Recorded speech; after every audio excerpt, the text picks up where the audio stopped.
Olá pessoal, eu sou Edelberto Jimenez Marques, sou fisioterapeuta. Hoje, quinta-feira, estamos aqui iniciando o compartilhamento de vídeos semanalmente. O tema de hoje é sobre cura tecidual. Vocês já pararam para pensar? Tudo que nós fazemos no nosso paciente envolve cura tecidual? Então, não podemos esquecer dos fatores importantes que interferem nesse processo. É o que nós veremos aqui hoje, de uma forma bem rápida e bem objetiva. O processo de cura tecidual é um processo biológico normal. Independe do que nós façamos. Com procedimento, sem procedimento, com medicamento, sem medicamento, o processo de cura tecidual está sendo executado involuntariamente para o corpo.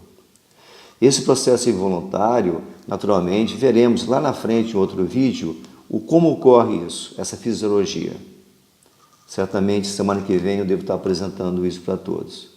Mas nesse momento é importante sabermos de uma forma macro o que acontece. Isso é bem relevante. Por que muitas vezes estamos atuando no nosso paciente não está tendo uma evolução, não está tendo uma melhora? Não está tendo resultados positivos, o que nós queremos. Será que eu avaliei corretamente meu paciente? É o objetivo da avaliação, né? Determinar, através de vários dados, de várias informações, em que momento esse paciente se encontra. É o quando. Quando que iniciou esse processo? Então, através da palavra quando, o paciente nos dará uma resposta e nós temporalmente saberemos aonde que essa cura está, em que momento, né, no tempo, está se processando essa cura tecidual. Em cima disso, através das fases, que são importantíssimas, nós entraremos com procedimentos. Então, o grande desafio é isso. Determinar em que fase, em que tempo esse paciente se encontra. Relembrando as 4 fases, são imprescindíveis, elas trabalham de uma forma justapostas, então não termina uma fase e começa a outra, não é estancado. Então, cada fase sobrepõe uma outra e cada fase tem uma importância biológica. Nós vamos entrar com procedimentos, não importa qual que seja. Naquele momento, sim, claro, mas não importa o nome da técnica que a gente vai utilizar, porque todos os procedimentos são importantes. Todos os procedimentos têm uma indicação.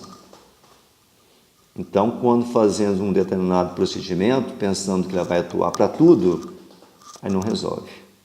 Então, cada procedimento terá a sua indicação de acordo com as fases. Isso é relevante. Então, o nosso desafio é esse, saber em qual fase o nosso paciente se encontra. Quantas fases existem? A princípio, pela nomenclatura, pela literatura, 4 fases importantes. Uma fase de homeostase, uma fase de inflamação ou fase inflamatória. Tome cuidado com esse nome. Muitas vezes o pessoal, o paciente está com inflamação. Não, está na fase inflamada ou na fase de inflamação, inflamatória. Uma fase de proliferação, uma fase de remodelamento. A primeira fase de homeostase é o primeiro momento para estancar, parar aquele sangramento, aquele processo. É uma fase de aglutinação, a fase da fibrina. Uma segunda fase, que é a fase inflamatória, é uma fase importantíssima. É uma fase de duração curta. Para alguns autores de 4, outros 7 dias. Vamos colocar uma semana, 7 dias. Né? É uma fase de imobilização. Por isso que o paciente tem muita dor. Lembrando que a dor é um alarme. Ninguém trata a dor. Dor é apenas um aviso de que algo de errado está acontecendo no nosso corpo.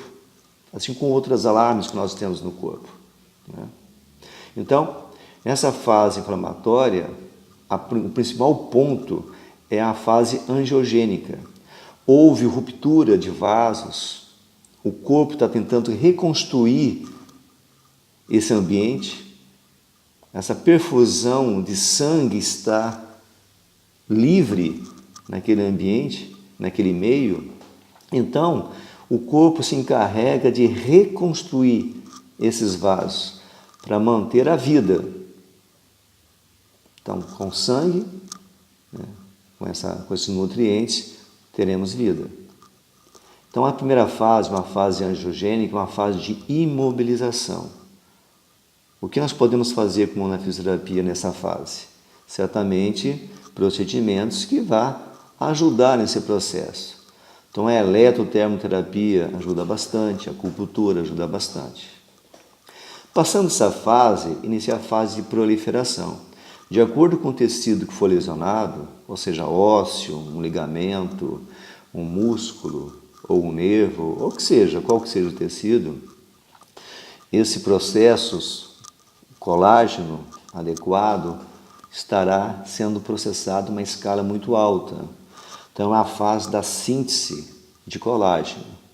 Essa é uma fase que nós temos que trabalhar. É uma fase que nós temos que entrar com um procedimento de trabalho. É uma fase que temos que iniciar um processo de movimento.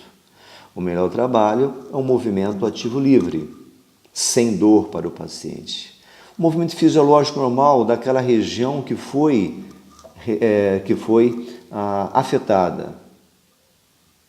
Se é no cotovelo, flexão e extensão. Se é no joelho, flexão e extensão, sem dor. Essa fase tem um tempo também, em torno aí de 21 dias, 30 dias. Então, evitar aderências, pontes, né, de adesões, esse é o objetivo principal. Evitar realmente a apresentação dessas estruturas que poderão futuramente influenciar no movimento final do paciente. A terceira fase, a quarta fase, que é a fase do remodelamento, a fase mais longa, que vai durar aí, no máximo, de 1 ano a 2 anos, de 12 meses a 24 meses.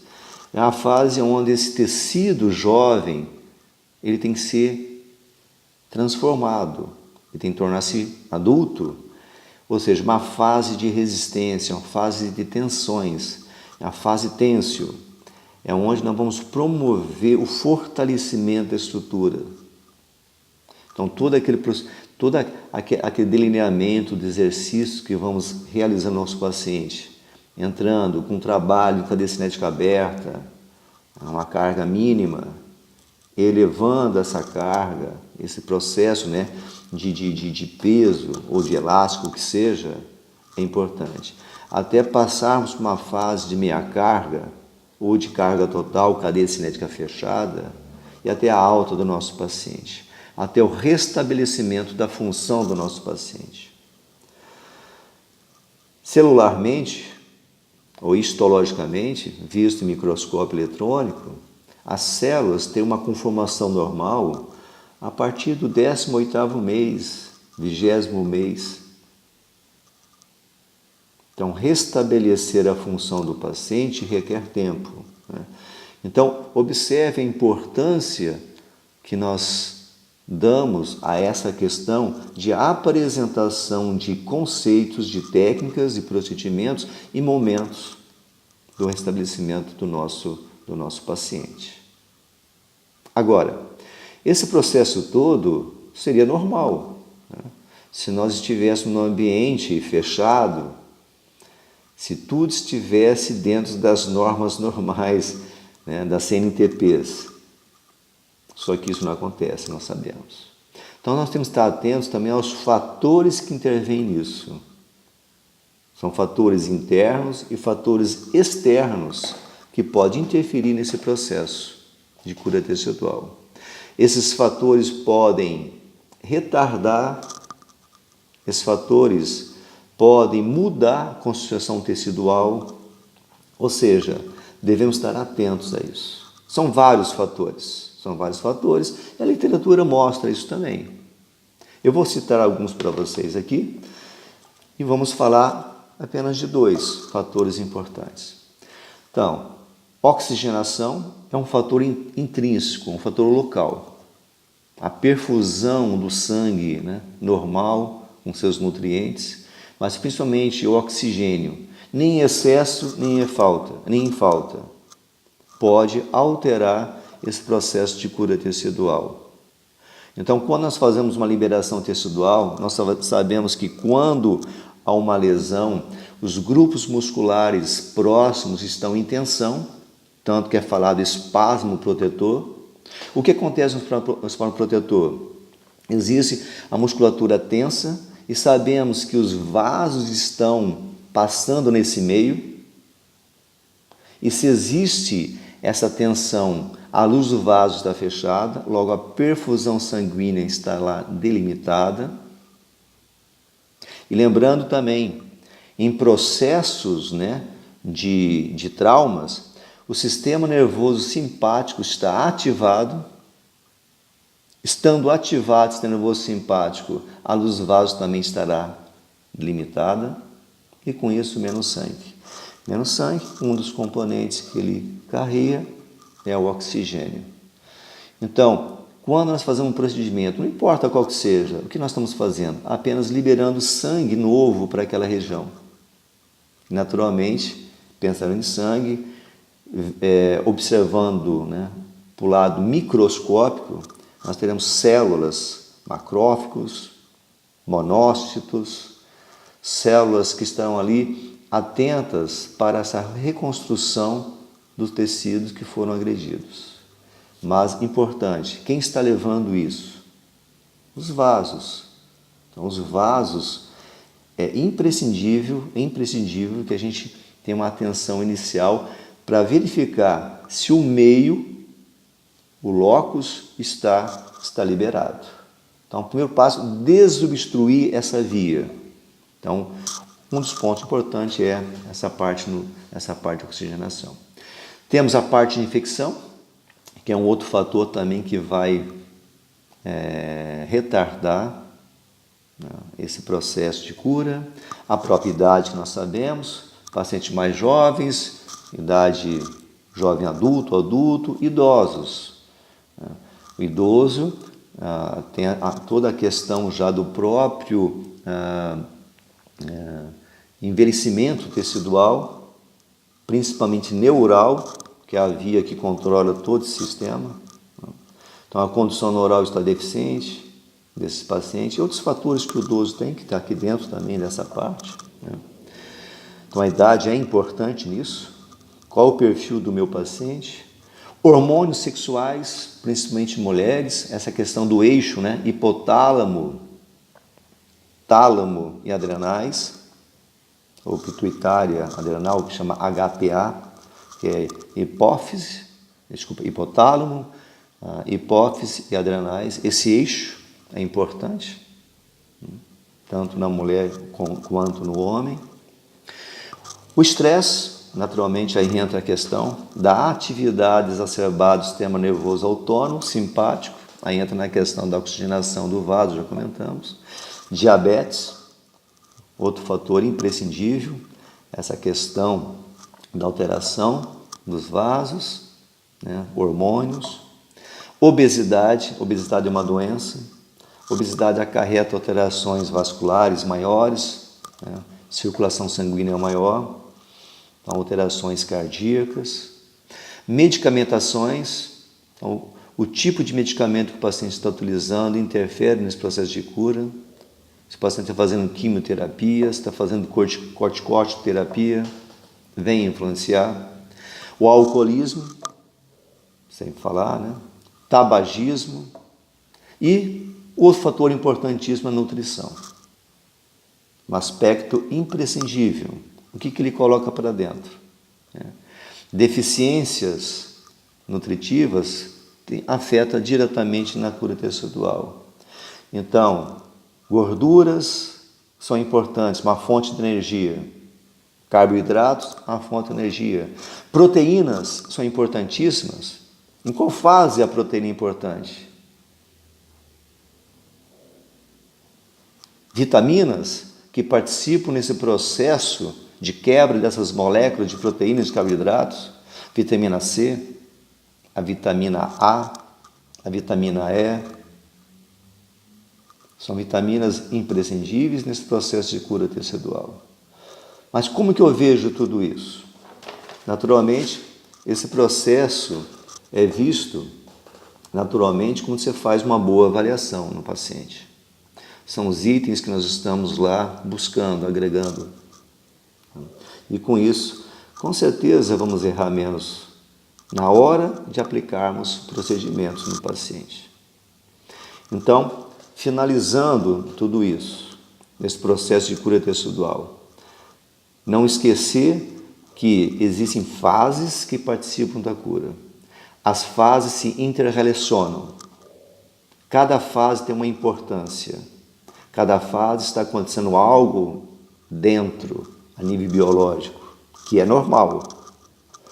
Se entramos com procedimentos errados, nós vamos interferir nessa cura. Se nós entramos com os corretos, nós vamos ajudar nessa cura. E naturalmente não podemos esquecer desses fatores intrínsecos e extrínsecos que interferem nesse processo. Assim, meus amigos, não tem como errarmos, não tem como nós não trabalharmos corretamente com o nosso paciente. Ele quer resultados positivos. Muitas vezes, ele quer milagre, né? Um atendimento, 2 atendimentos, já não está sentindo mais nada.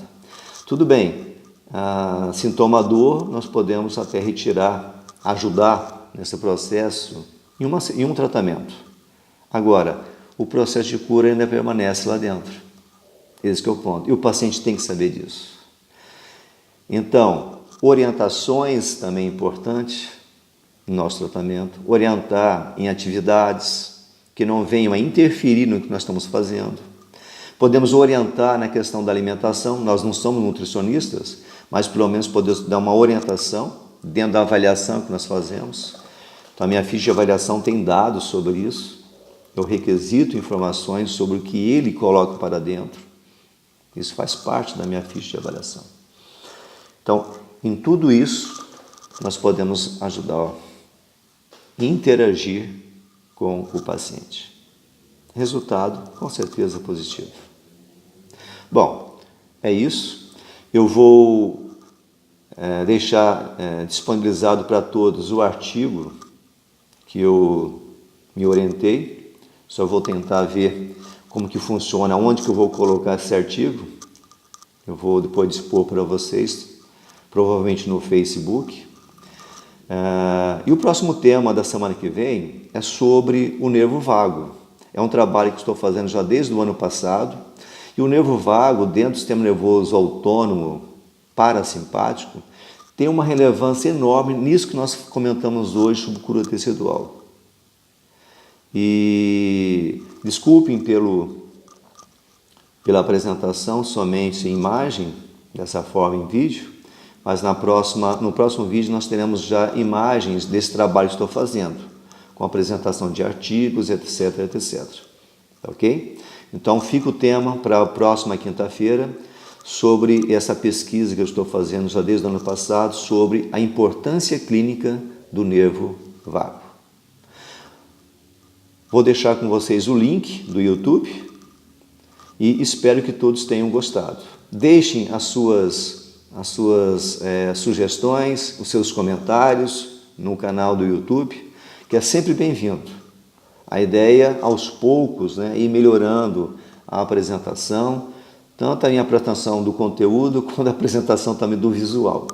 Ok? Então, agradeço a todos e até a próxima quinta-feira. Um grande abraço.